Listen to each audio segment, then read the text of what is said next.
Happy Sabbath, everyone. Uh, Today, I'm gonna talk about a topic that I think people like to use, and I would say misuse, from my understanding.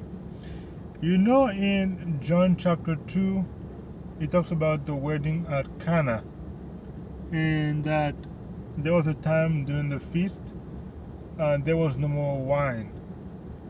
And Mary went to ask Jesus about, hey, you know what, there's no more wine, can you help us?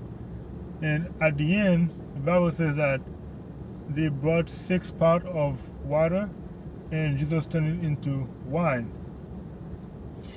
And then at the end of that feast, when the masters of ceremony went and tasted the new wine, he said, how come you guys gave the bad ones, basically, and kept the good one at the end? Because they didn't know where it came from, but those who actually brought the pot to Jesus knew where it came from. So people like to use that Jesus turned water into wine, and then they use that so they can drink alcohol. Let me tell you guys, that's a really satanic approach. I'll put it that way. Yes, satanic approach. If you want to use the Bible to drink alcohol, go to Proverbs chapter 30. It mentioned it clearly, so don't just use that instead. Now, let me talk about wine. Not everywhere in the Bible where it says wine, it means alcoholic beverages. Now, we have made the difference between wine and grape juice, but grape juice is basically called unfermented wine. So, when the Bible uses the word wine, it doesn't automatically mean it's alcoholic beverages. Now, I want you to think about this. Let's say that I say, oh, look at that gay person over there. Now, we're all going to think, oh, a gay person? Oh, that must be a homosexual man. But no, I'm talking about a gay person as a cheerful person, as a happy person, delighted person. And our first instinct when we hear about gay, we think of homosexuals. But gay, the true definition of gay means happy, cheerful.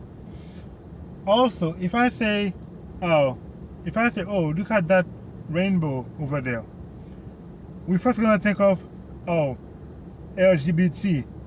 No, the rainbow means that God promised that He would never destroy earth with water. That's from Genesis chapter 10 and chapter 11, chapter 9, during the flood. So when the Bible says about wine, it doesn't automatically mean it's a fermented beverage. It doesn't mean it's alcoholic beverage. Now I want you to picture Jesus serving alcoholic beverage. That would be messed up. No way would Jesus do something that it would be harmful to anybody. No way. So those that would like to use that verse or misuse that verse, I want you to think about it. Go back and study and find out, would it be customary for Jesus to bring new wine that is fermented, or would that new wine be unfermented? Think about it. Food for thought.